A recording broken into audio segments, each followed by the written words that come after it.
이 시간 우리에게 주시는 하나님의 말씀은 요한복음 1장 29절에서 42절까지의 말씀입니다. 요한복음 1장 29절에서 42절까지의 말씀입니다. 하나님의 말씀을 경청하십시오.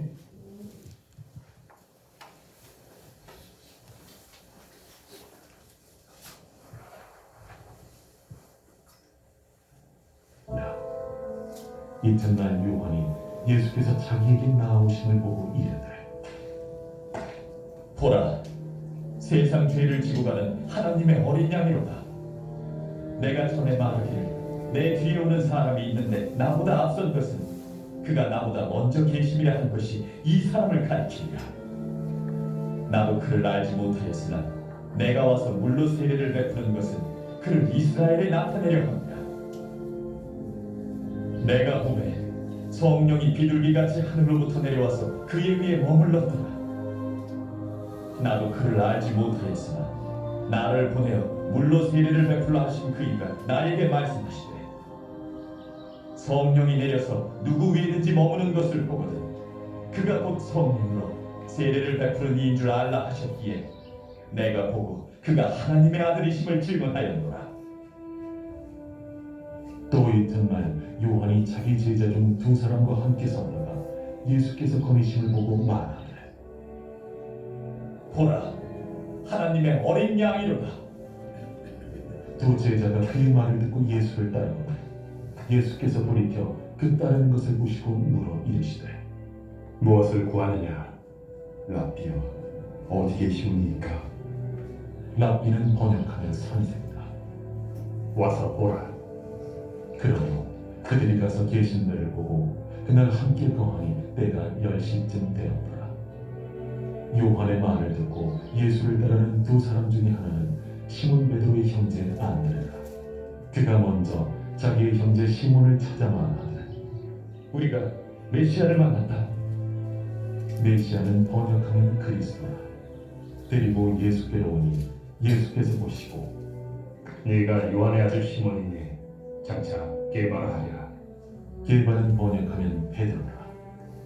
이튿날 아멘. 이 말씀을 통하여 우리에게 은혜 베푸시기 원합니다. 아멘. 오늘은 설교가 좀 딱딱하고 지루할 수 있습니다. 최대한 지루하지 않게 들을 수 있도록 준비는 해본다고 했는데 조금은 원색적인 이야기, 기독교의 원론적인 이야기를 할 수밖에 없어서 듣기에 따라서 좀 지루한 얘기가 될 수밖에 없습니다. 근데 안타깝게도 저는 말씀을 준비하면서 복음의 원색적인 이 메시지가 사람들이 지루하게 듣겠구나라는 생각을 하는 게 조금 답답했어요. 이게 왜 원색적인 복음 이야기는 더 좋은 것이어야지 왜 지루할 수밖에 없을까라는 생각을 합니다. 근데 지루하다고 여기게 되는 것은요, 여러분, 늘 듣던 거 또 들으니까 지루하다고 느끼는 거예요. 아는 거 듣고 있으니까 또 지루하다는 느낌을 갖게 되는데 오늘 여러분이 듣게 될 메시지는 제가 누차 얘기했고 세상에 많은 목사님들이 방송에서 전도지에서 끊임없이 얘기했던 메시지라서 다 아는 내용이라고 생각을 해요. 그럼에도 불구하고 오늘 본문에서 강조하고자 하는 핵심이 그것이기 때문에 한 번 더 복습한다 생각하시고 또 한 번 더 마음에 각인한다 생각하시고 들으실 수 있으면 좋겠습니다. 그런데 여러분, 이게 지루하지 않게 들을 수 있는 방법은 뭐가 있을까 가만히 생각해 보니까 이런 게 있습니다. 뭐냐면 여러분, 필리핀에 화산 폭발 일어난 거 아시죠? 그리고 그 화산 폭발이 불의 고리 안에 들어있어서 필리핀에서 일어난 화산 폭발은 일본의 지진을 불러일으킬 가능성이 크고 또 우리 한국도 지금 위험하다고 여겨지는 게 백두산이 활동을 시작할 가능성이 있다. 그래서 백두산이 만약에 터지게 되면 굉장히 큰 피해를 가져올 것이다 라는 얘기도 합니다. 그래서 이런 자연재해가 굉장히 큰 위기로 다가오고 있죠. 올 겨울이 여러분 이상기온이라고 느껴질 만큼 날씨가 따뜻했죠. 날씨가 따뜻한 거는 저도 뭐 별로 이렇게 싫지 않고 좋은데 유난히 금년에 이번 겨울에 감기 환자를 많이 봅니다. 저희 집안 식구들도 다 감기 걸렸고 뭐 독감 걸리고 뭐 주사 맞고 약 먹고 하는 일들이 있었는데 주변에서 그런 사람들이 꽤 많아요. 그러니까 그런 걸 보면서 자연재해로 인한 우리의 걱정과 고민이 지금 점점 늘어나고 있죠. 또 하나는 중국에서 변종 바이러스에 의한 폐렴이 발생해 갖고 지금 6명이 현재 죽었다고 그러고 지금 태국이랑 일본이랑 그 환자가 발생했다고 그러고 한한령이 해제되면서 중국 사람들이 한국에 많이 지금 여행 올 계획을 갖고 있다고 그러는데 그렇게 되면 우리나라도 그 폐렴에서부터 자유롭지 못한 나라가 될 수 있죠. 그러니까 여행객이 반갑지 않은 상황이 되어버렸습니다. 그런데 많은 사람들이 민주주의가 좋으냐 아니면 공산주의가 좋으냐 사회주의가 좋으냐 싸우는 것은 어떤 것이 우리 인간들이 살아가기에 더 좋은 삶의 환경을 제공할 것이냐에 대한 문제 가지고 다투는 겁니다. 정말 잘 하기만 하면 공산주의가 좋은 것 같은데 공산주의를 막상 역사적으로 시행해 봤더니 공산주의 자체는 좋지만 그것을 운영하는 인간들이 그지 같아서 뭐 독재자가 되고 뭐 엉터리가 되고 이러면서 문제가 많이 발생했죠. 결국은 인류 역사가 발견한 인간 사상을 굴리는 가장 좋은 방법은 민주주의다, 자유주의다라는 얘기를 하게 되고 어떤 이들은 이 민주주의가 인간의 발명한 것 중에 가장 위대한 발명이다라고 얘기하기도 하고 어떤 사람들은 민주주의가 인류 발전의 마지막이다. 더 이상 좋은 건 나올 수 없다라는 얘기를 하기도 합니다만 그럼에도 불구하고 어떤 이론이든 어떤 정치가든 어떤 과학적 혁명이든지 간에 나타난다 하더라도 해결하지 못하는 것 자연재해입니다. 끊임없이 질병에 관한 새로운 약들이 개발돼도 하나님은 마치 우리랑 도미노 게임 밀당하듯이 이 약이 개발되면 저 병이 생기고 저 병을 극복하면 또 다른 병이 생기고 하는 형태로 끊임없이 병들은 생겨나고 있습니다. 자연재해도 감당할 수 없는 수준의 자연재해들이 계속 일어나고 있죠.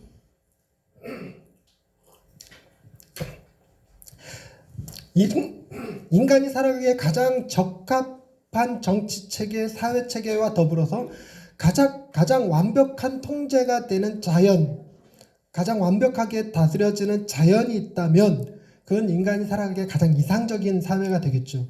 우린 그런 사회를 기다리고 있습니다. 그런 사회가 반드시 올 거예요. 언제 오냐면 하나님이 온전히 이 세상을 통치하는 그 시기가 되면 하나님의 통치 방식은 민주주의가 됐건 공산주의가 됐건 아무 상관없이 하나님 그분이 우리의 왕이시라는 이유만으로 우리의 삶은 윤택해질 것이고 그분이 우리의 왕이시라는 이유만으로 모든 자연 만물들이 다 그분 앞에 복종할 것이기 때문에 자연재해가 다 통제되는 완벽한 세상이 이루어질 것에 대한 기대를 가지고 있습니다. 그런데 기독교적으로는 그런 생각합니다. 가장 완벽한 사회를 하나님이 왜 지금은 이루시지 않고 계시는가? 여러분 역사상으로 가장 완벽했던 장소가 하나 있다 그러면 어디였을까요? 에덴 동산이겠죠.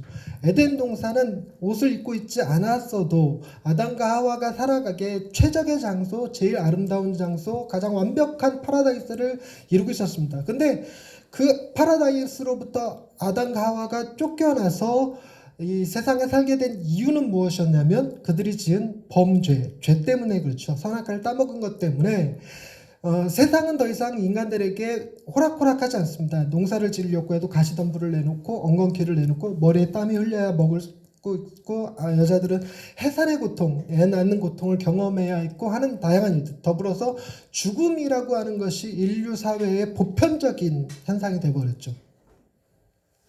그런데 하나님께서 망가져버린 세상을 다시 그대로 두는 것이 아니라 회복하실 생각을 가지고 계셨는데 회복하시기 위한 방법으로 여러분 뭘 해결했어야 하냐면 다시 하나님의 통치가 시작돼야 된다 이렇게 접근하면 안 되고 물론 하나님의 통치가 이루어지는 것이 제일 좋은 거고 이스라엘 사람들은 그걸 희망하고 있어요. 하나님의 통치가 이루어지는 것.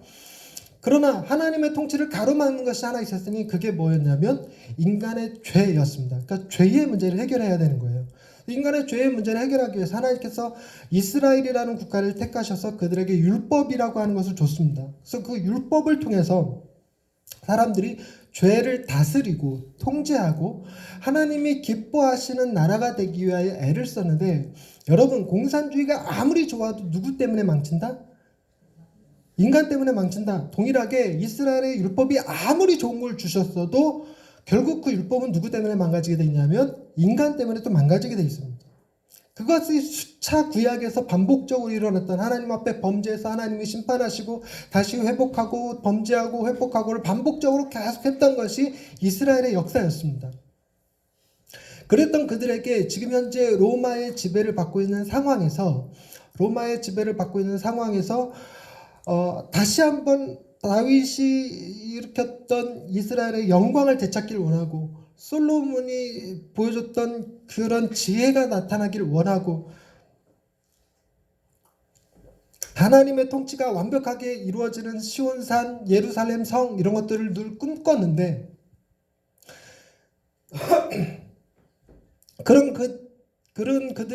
그들이 원했던 것은 뭐였냐면 하나님의 통치가 이 땅에 오시는 방법은 자기네들이 율법을 잘 지켜야 된다라고 생각했던 바리새파 사람들과 이 세상에선 도저히 율법을 지키면서 거룩하게 살 수 있는 방법이 전혀 없으니까 우리 구별돼서 살자 해서 사막에 들어가서 따로 공동체 생활을 했었던 에세네파 사람들이 있었습니다. 거기에 덧붙여서 사두개인들은 강력한 권력이 이 시대를 통치할 수 있고 인간들을 통치할 수 있고 인간들을 이렇게 바르고 선한 길로 이끌 수 있다고 생각했던 사람들이 있었습니다. 어찌됐건 그들이 원했던 것은 그 자기네들의 여러 가지 방식들을 통해서 하나님의 능력을 가지신 이 메시아가 이 땅에 내려와서 뭔가 위대한 변화를 일으켜 주기를 원했습니다. 많은 사람들이 그 방식이라고 하는 것이 알렉산더의 등장, 로마 황제의 등장 같이 힘 있는 자, 탁월한 능력을 가진 자, 우리나라로 치면 누구 같은 사람이 필요한가요? 이순신 같은 분, 광개토대왕 같은 분, 존경하는 분 아무도 없어요? 세종대왕 같은 분, 이런 분들이 와야지 된다 뭐 이런 생각을 했었던 것 같습니다. 그런 그들에게 드디어 뭔가 소식이 전달되기 시작했는데 그 소식이 뭐였냐면 세례 요한이라는 사람이 등장을 해서 사람들에게 회개하라 그러고 세례를 베푸는 일이 벌어졌습니다. 이 세례에 대해서 여러분 가만히 생각해 보셔야 될 게 뭐냐면 여러분 그 율법에 의하면 죄를 지은 사람은 하나님 앞에 회개하는 방식이 뭐였냐면 양을 한 마리 끌고 와서 그 양에게 내 죄를 전부 다 뒤집어 씌웁니다. 그 머리에다가 손을 얹고 내가 이러이러한 죄인이고 이러이러한 죄인데 나 대신 네가 죽어라. 죄의 값은 사망인데 네가 대신 그 사망을 감당하라. 이렇게 덤탱이를 씌워서 양을 잡습니다. 그게 하나님 앞에 드리는 화목제물이었어요. 그렇게 해서 양을 잡았는데 여러분 그것은 진짜로 인간의 죄가 사해지는 방식이었을까요? 아니면 하나님의 방식에 대한 비유였을까요? 비유예요. 다시 한번 말씀드리지만 어린 양에게 내 죄를 대신 뒤집어 씌운다고 해서 뒤집어 씌워지지도 않고 짐승 하나가 죽는 것으로 내 생명과 맞바꿀 수 있는 건 더더욱 아닙니다. 인간의 생명은 어린 양의 생명보다 훨씬 더 귀한 거기 때문에 양 한 마리가 대신 죽었다고 해서 내 생명이 보존될 수 있는 것은 아닙니다. 그러나 그것은 비유였어요. 하나님께서 어떤 특별한 방식으로 이와 비슷한 방식으로 너희의 죄를 용서해 주리라 하는 것에 대한 구약의 메시아에 대한 예언 같은 거였죠. 그런데 양이 없는 사람들은 어떻게 할까요? 가난한 사람들. 여러분 가난한 사람들은 죄를 안 짓나요? 아니겠죠. 율법이라고 하는 구조가 가난할수록 더 죄를 지을 수밖에 없는 구조를 가지고 있어요. 손을 씻어야 되고 그릇을 깨끗이 해야 되고 하는 다양한 정결법 이런 것들이 가난한 사람들은 도저히 지킬 수 없는 법들인 경우가 많았습니다. 그런데다가 질병을 가지고 있는 사람들은 질병 그것 자체로 예배 가운데 못 들어가는 그런 문제도 있었죠. 그런데 세례 요한이 등장으로 양을 잡는 방식의 죄사함이 아니라 인간이 물속에 들어갔다가 나오는 방식의 죄사함을 선포하기 시작했어요. 그게 세례였습니다. 그러니까 세례의 원조는 누구다?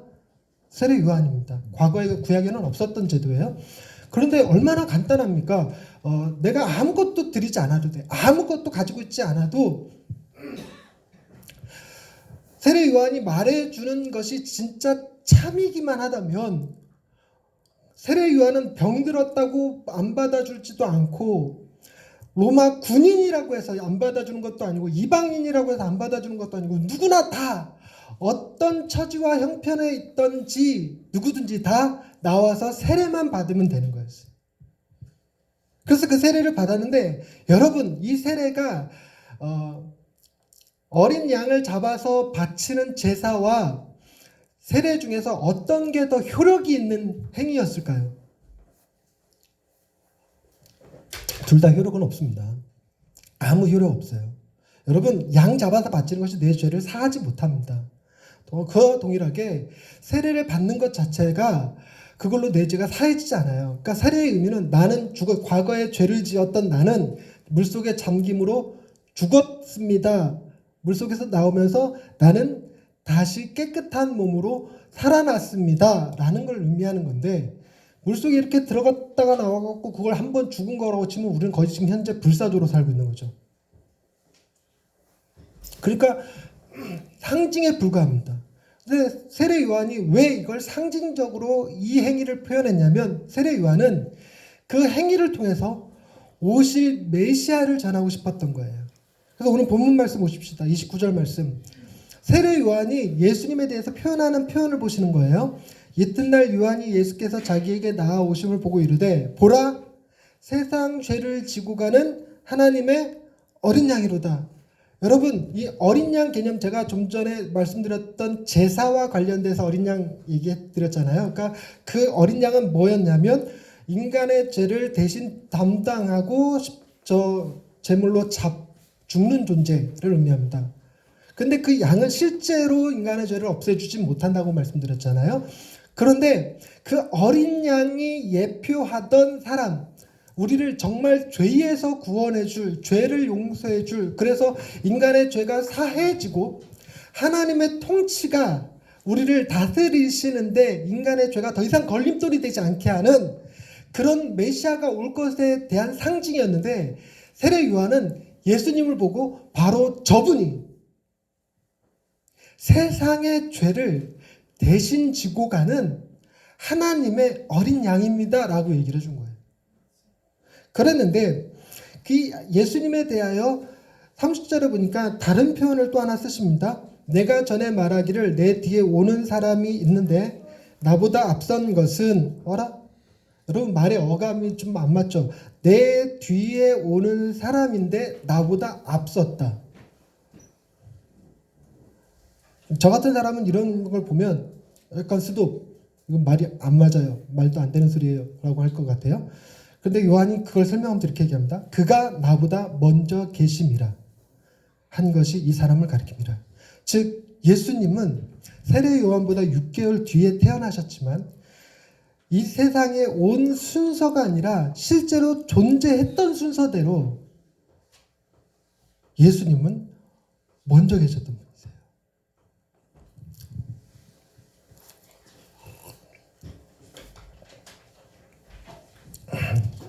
우리의 존재가 이 땅에 있는 것이 순서대로 있어갖고 제가 여러분보다 나이가 많아서 형님, 나이가 어려서 동생 이런 개념은 있을 수 있지만 사실 내가 여러분보다 먼저 있었던 존재입니다 라고 말하면 되게 이상하겠죠. 근데 예수님은 그게 가능했던 분이라는 겁니다. 좀 뭔가 신비한 분이죠. 그리고 하나 더 나오는 게 있습니다. 33절.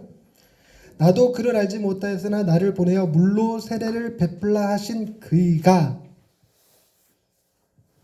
다시 한번요. 나를 보내어 물로 세례를 베풀라 하신 그이가, 세례 요한이 세례를 베푼 건 세례 요한의 뜻이 아니었네요. 누군가가 세례 요한에게 세례를 베풀라고 명했다는 겁니다. 명하신 이가 누구라고 우리는 짐작할 수 있냐면 하나님이라고 짐작할 수 있죠. 여러분 여기서 놀라운 거, 여러분 구약의 어린 양을 잡아서 바치라고 명한 것도 누구였냐면 하나님이셨습니다. 근데 그 하나님이 어린 양을 잡아서 바치는 것은 이스라엘에게 한정시킨 법이었는데 세례를 베풀라고 요한에게 명한 건 이스라엘에게 한정한 것이 아니라 모든 사람에게 오픈된 행동으로 그렇게 명했습니다. 이것이 상징적으로 보여주는 것이 구원이 이스라엘에만 임하는 것이 아니라 모든 백성에게, 모든 세상에게 임하게 될 것을 상징적으로 보여주는 행동입니다. 그런데 그것보다 더 중요한 상징이 있으니 그게 뭐냐면 왜 하나님이 세례를 베푸는 이 행동을, 이런 비유를 행하게 하셨는가. 그러면서 하는 말씀 뒤에 나를 보내어 물로 세례를 베풀어 하신 그이가 나에게 말씀하시되 성령이 내려서 누구 위에든지 머무는 것을 보거든 그가 곧 성령으로 세례를 베푸는 이인 줄을 알라 하셨기에. 예수님은 어떤 분이냐면 세상 죄를 지고 가는 하나님의 어린 양인과 동시에 성령으로 세례를 베푸시는 분이라고 얘기합니다. 여러분, 물로 세례를 베푸는 것은 효과가 있다고 그랬습니까? 없다고 그랬습니까?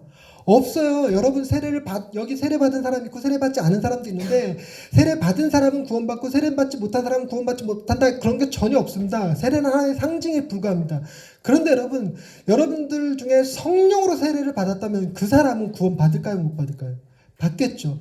여러분, 성령은 실제로 구원하는 능력이 있습니다. 물과 달라서 성령은 변화시키는 힘, 구원하는 능력이 그대로 담겨져 있는 것입니다. 바로 그 성령으로 세례를 베푸는 이다라는 얘기는 실제로 그분이 너희를 죽었다가 실제로 다시 살리실 수 있는 이라는 개념입니다. 그러고 나서 34절에 이렇게 얘기합니다. 같이 읽어보겠습니다. 34절 시작. 내가 보고 그가 하나님의 아들이심을 증언하였노라 하니라. 여러분, 이 세례 요한이 이 말을 하기 전까지 이스라엘 사람들은 하나님에게 아들이 있다는 생각을 못했습니다. 하나님은 오직 한 분이시지 아들이 있다는 생각을 한 게 아니었어요. 그래서 아들이라는 표현이 구약에도 나옵니다. 구약에도 나오는데 그 아들이라는 표현은 항상 뭘로 이해했냐면 비유로 이해했습니다. 그러니까 가장 사랑하는 자 혹은 내가 택한 누구, 이런 의미로다가 이해를 했어요. 그런데 이스라엘 문화에서는 하나님의 아들, 누구의 아들이라는 개념은 또 뭐하고 또 동일하게 사용되냐면 바로 그 사람, 그러니까 아버지와 동일한 존재라는 의미로 쓰였습니다. 그러니까 지금 요한이 말한 하나님의 아들이라는 얘기는 그분이 바로 하나님이시다라는 말과도 동일하게 여겨집니다. 그래서 이제 세례 요한이 그분이 하나님의 아들이다라고 말하는 것은 크게 문제가 되지 않지만 예수님이 내가 바로 하나님의 아들이야 이러면 그래서 신성 모독이 돼서 이제 돌에 맞아 죽을 수도 있는 일이 벌어지기도 합니다. 어찌 됐건 세례 요한이 예수님을 바라보고 했던 표현 세 가지를 기억해 보십시다. 첫 번째, 세상 죄를 지고 가는 하나님의 어린 양. 이것이 의미하는 바를 설명드렸죠. 어린 양 제사. 두 번째, 성령으로 세례를 베푸는 그 세례라고 하는 것이 무엇을 의미한다고 말씀드렸죠? 죽었다가 살아나는 것을 물로 주는 것은 상징이지만 예수님이 행하시는 성령으로 인한 건 실제로 죽었다 살아나는 것을 가능케 하는 것이라고. 그 일이 가능했던 것은 그분이 바로 누구시냐면 하나님의 아들이기 때문입니다. 그런데 41절 말씀에 안드레가, 그러니까 이 세례 요한의 증언을 듣고 제자 중 둘이 예수님에게 가서 그 예수님의 제자가 됐는데, 제자가 된 두 사람 중에 한 명이 안드레라고 하는 사람이었습니다. 베드로의 형제였는데 그가 41절에 보니까 이렇게 얘기합니다. 그가 먼저 자기의 형제 시몬을 찾아 말하되 우리가 누굴 만났다? 메시아를 만났다라고 얘기합니다. 여러분, 메시아라는 표현은 세례 요한이 쓴 표현입니까? 아닙니까? 안 썼어요. 세례 요한이 쓴 표현 3개 다시 한번 정리를 해드리자면 세상 죄를 지고 가는 하나님의 어린 양, 성령으로 세례를 베푸시는 이, 하나님의 아들이라는 표현만 썼어요. 그러는데 그 말을 듣고 예수님의 제자로 자원해서 갔던 안드레라고 하는 사람은 자기 형제인 베드로에게 가서 그 예수를 소개하면서 뭐라고 그랬냐면 메시아다라는 표현을 써요. 메시아다는 얘기는 형이나 나나 우리 민족 모두가 기다리던, 우리를 로마의 압제로부터 구원하여 줄, 우리에게 진짜 하나님의 통치를 가져오실 분, 그분을 우리가 만났어 라는 의미입니다. 메시아. 근데 이 메시아는 번역하면 뭐라고 되어 있습니까? 번역하면 그리스도라라고 돼 있죠. 이게 그리스도라는 말이 세 가지를 함의하는 표현입니다. 왕이시며 제사장이며 선지자다라는 의미를 가지고 있는 말입니다. 근데 어떻게 세례 요한이 가르쳐 주지 않은 메시아라고 하는 사실을 안드레는 깨닫게 됐을까요? 그 이유는 39절 말씀입니다. 예수께서 이르시되 와서 보라. 그러므로 그들이 가서 계신 데를 보고 그날 함께 거하니 때가 10시쯤 되었더라. 지금 안드레가 예수님과 만나서 함께 있어 보니 이분은 우리가 기다렸던 바로 그 메시아다라는 생각을 갖게 됩니다. 그래서 베드로에게 가서 형, 우리가 메시아를 만났어 라고 얘기합니다. 네, 여러분, 우리가 오늘 본문에 나온 이야기만 하는 것이 아니라 이야기의 전체를 우리가 다 알고 있습니다. 여러분, 베드로는 예수님이 베드로에게 너희는 나를 누구라 하느냐 할 때 굉장히 위대한 표현, 신앙의 고백을 했거든요. 그 고백 외우실 수 있습니까? 주는 그리스도시요 살아계신 하나님의 아들이십니다 라는 얘기를 해요. 그러니까 메시아에 대한 분명한 인식을 가지고 있었단 말이에요. 그때 예수님이 비로소 뭐 했냐면 내가 십자가에서 죽고 3일 만에 살아나야 하리라는 얘기를 해요. 그 죽음에 대한 순환에 대한 첫 번째 예고를 해줬는데 첫 번째 예고가 딱 나가기가 무섭게 베드로가 아니 됩니다. 그럴 수 없습니까? 그럴 수 없습니다. 막았었어요. 그때 예수님이 뭐라고 그러냐면 사탄아 내 뒤로 물러가라 하고 야단을 치셨습니다. 그리고 실제로 예수님이 잡히실 때 베드로는 칼을 꺼내서 저항을 했던 사람입니다. 그리고 예수를 모른다고 3번이나 부인했던 사람이죠. 달리 얘기하자면 지금 안드레나 베드로나 메시아에 대한 이해가 지금 예수님께서 하시고자 하는 일과 상충되고 있어요. 베드로나 안드레가 원했던 메시아는 힘 있는 자, 권력 있는 자, 로마로부터 이스라엘을 해방시킬 자, 평화를 가져올 자로 이해를 했던 것이었습니다. 그런데 예수님에 대한 세례요한의 평가를 다시 한번 기억해 보십시다. 그분은 뭐 할 자? 하나님의 어린 양. 세상 죄를 지고 가는 하나님의 어린 양. 여러분, 세상 죄를 지고 가는 하나님의 어린 양은 반드시 뭐 할 것이라는 생각이 듭니까? 질문이 조금 이상한데요. 다시 할게요.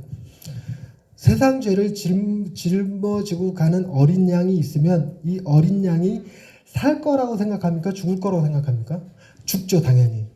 죽습니다. 그러니까 세례 요한의 평가를 안드레가 기억하고 있었다면 예수님은 당연히 뭐 할 분이냐면 죽으실 분이었어요. 그것도 예수님 본인의 죄가 아니라 인류의 죄를 담당하시고 죽으실 분이었어요.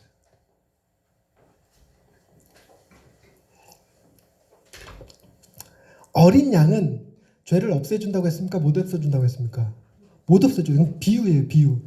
근데 예수님은 그분이 죄를 담당해서 죽으면 그 죄는 사해집니다. 그러면 비로소 뭐가 가능해지냐면 하나님의 통치가, 하나님의 나라가 실제로 이 땅에 이루어지는 일이 가능해지죠. 가능해져요. 그런데 거기서 끝나는 것이 아니라 세례 요한이 했던 세례 행위를 통해서 뭐 하냐면 예수님은 성령으로 세례를 베푸시는 분이다라는 사실까지 한 번 더 언급시켜 줬습니다. 그런 분이 하나님의 아들이야. 이거를 안드레가 기억하고 있었어야 돼요. 그러니까 무슨 얘기냐면 예수님은 하나님의 어린 양으로서 십자가에서 죽으실 분이지만 죽음으로 끝나지 않고 그분은 다시 살아나실 거예요. 다시 살아나셔서 잘 들으세요. 우리가 죽었어야 될 죽음을 그분이 대신 죽고 우리에게는 영원한 생명을 주신 분이십니다. 그게 바로 성령으로 세례를 베푸는 겁니다. 실제로 우리가 죽는 일 없이 우리는 하나님 앞에 죄 용서받고 회복받고 영원한 생명을 누리게 될 것입니다. 자, 이해하기 어렵죠? 그러니까 왜 이해하기 어렵냐 그러면 호선아 너 죽니 안 죽냐? 난 죽을까 안 죽을까? 그 우리는 세례를 받은 걸까 안 받은 걸까? 이게 문제가 된다는 거예요. 예수님이 우리가 당할 죽음을 그분이 대신 당하셨으면 우리는 그 죽음을 안 겪어야지 말이 돼요. 근데 우리는 너무나도 잘 알듯이 우리도 죽을 것을 압니다. 그런데 우리는 뭐는 모르냐면 진정 죽음이 무엇인지는 몰라요.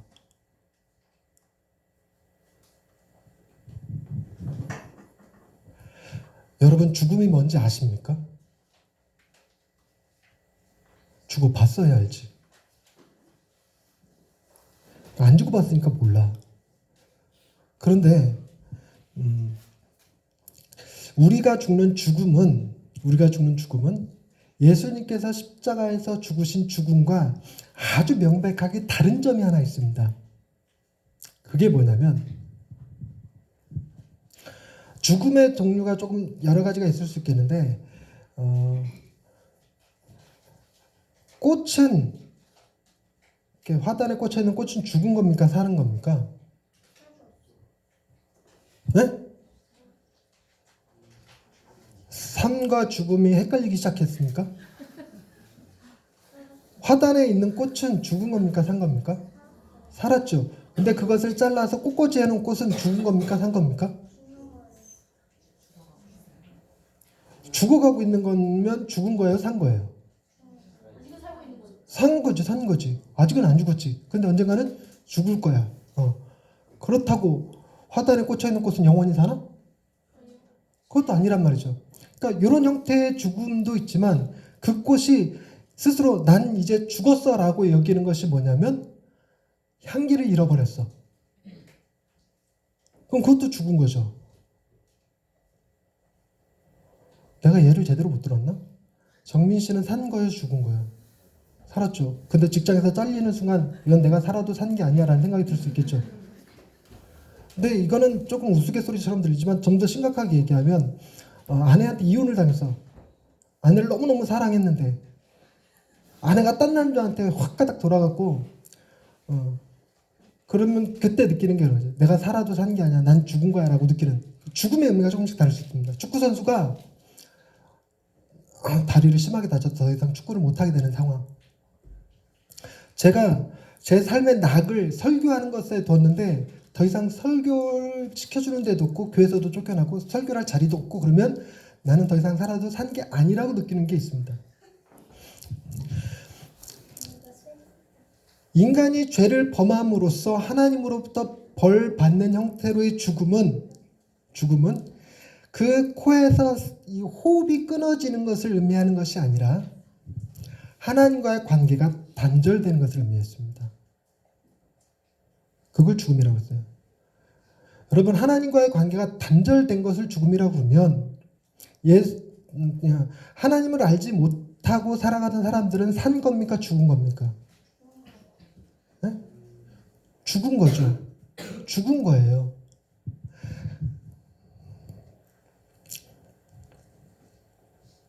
제가 말을 좀 잘하는 사람이면 좋겠는데 그걸 말을 잘 못해서 설명하는데 어려움을 좀 겪고 있는데 여러분들이 제가 개떡같이 얘기하는 걸 찰떡같이 알아들으실 수 있기를 바랍니다.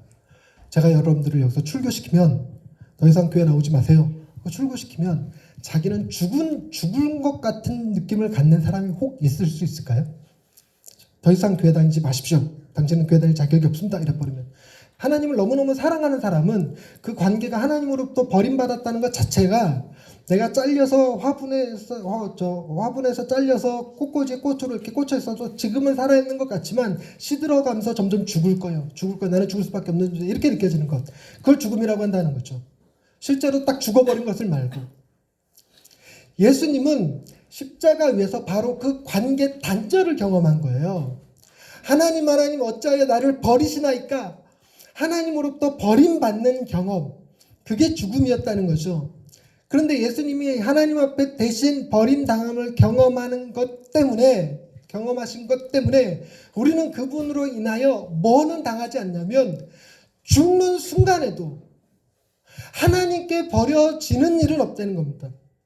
여러분, 우리가 죽어서 두려움이 뭐냐면 죽음 이후에 어떤 삶이 있을지 모르는 데다가 내가 어떤 신을 만나도 내가 살아온 삶이 워낙 죄가 많아서 그 신을 만나면 벌을 받을 거야, 지옥에 떨어질 거야 라는 생각 때문에 두려운데, 그 두려움을 극복하게 하는 힘이 뭐냐면, 내가 이 땅에서의 생명은 끊어져도 나는 여전히 하나님과 함께 있을 것이며, 하나님은 나에게 물을 죄값을 예수님에게 대신 물으시고 나는 의롭다 해주실 거라는 겁니다. 그래서 죽음이 예전에는 관계, 내 아들을 못 보는 것, 내 딸을 못 보는 것, 가족과 못 보는 것이지만, 기독교 안에서의 죽음은 못 보는 것이 아니라 잠시 이별이에요. 우리는 다시 만날 것을 기대할 수 있어요. 뭐 때문이죠? 예수 그리스도께서 우리를 대신 단절 받으셨기 때문에 그래요. 받으셨기 때문에. 그래서 우리는 우리의 죄값이 온전히 해결됐을 뿐만 아니라, 우리가 어떤 상황에 처해서 비록 죽는다 할지라도 죽음마저도 하나님의 사랑에서 우리를 끊어놓지 못하고, 죽음마저 다스리시는 하나님의 통치권 안에 머무르게 될 것입니다. 그래서 진정 하나님의 나라를 경험하게 될 거예요. 이게 바로 메시아 되시는 그분이 성령으로 우리에게 세례를 베푸시기 위하여 세상 죄를 짊어지고 십자가에 죽으신 하나님의 어린 양이셨습니다. 정리합니다. 성도 여러분, 우리가 기억해야 될 것은, 하나님이 우리에게 때마다 시마다 놀라운 기적과 같은 일들로 백두산이 터지지 않게 해주고, 감기에 걸리지 않게 해주고, 병에 걸렸다가도 낫게 해주는 방식으로 우리에게 당신의 통치를 보여주실 수도 있습니다. 그러나 이것은 보편적인 것이 아니고 모두에게 동일하게 이루어지는 일은 아닙니다. 그리고 그것만이 하나님의 통치를 얘기하는 것이 아닙니다. 진짜 하나님의 통치는 무엇을 통해서 이루어지냐면, 우리가 질병에 걸렸을지라도 그것이 하나님께서 나를 버리신 거거나 하나님이 나를 저주하신 거라고 생각하지 않을 때, 세상 사람들이 다 나를 손가락질하며 비난할지라도 예수 그리스도는 절대로 나를 버리지 않으실 거라고 믿어질 때, 비록 내가 당장이라도 숨이 끊어질 것 같은 고통을 느끼면서 죽음의 순간을 맛보게 된다 할지라도, 그래도 하나님은 여전히 그 죽음 가운데서 나를 지키실 것을 믿음으로 죽음 앞에서 평안을 누릴 수 있을 때, 그게 바로 하나님의 통치를 경험하는 방식이라는 것입니다. 저와 여러분은 2020년 올 한 해 백두산이 터진다 할지라도,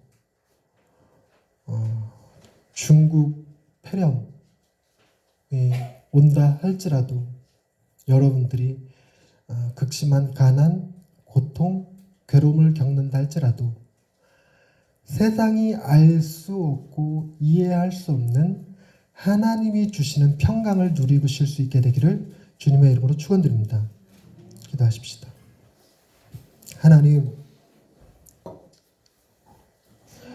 하나님이 우리를 다스리심으로 우리가 가장 꿈꾸었던 온전한 사회, 멋있는 사회가 될 것을 기대합니다. 우리 때에 이루어지지 않는다 할지라도 언젠가는 이루어질 것을 믿고, 우리 역시 하나님에게로 가는 날, 그 완벽한 나라, 온전한 세상을 경험하게 될 것을 믿습니다. 그 일을 위하여 우리를 대신하여 하나님의 어린 양 되어주신 하나님의 아들 예수 그리스도를 기억하게 하시고, 그분이 우리에게 성령으로 세례를 베풀어서 우리가 죽어야 될 그 죽음, 하나님으로부터 버림받는 죽음은 더 이상 없고, 오직 하나님의 사랑 안에서 잠드는 것만, 하나님의 사랑 안에서 거하는 것만 있음을 믿게 해 주옵소서. 그리함으로 2020년 올 한 해 평안함 가운데 살아갈 수 있는 예양의 식구들 다 되게 없어서 예수님의 이름으로 기도드립니다.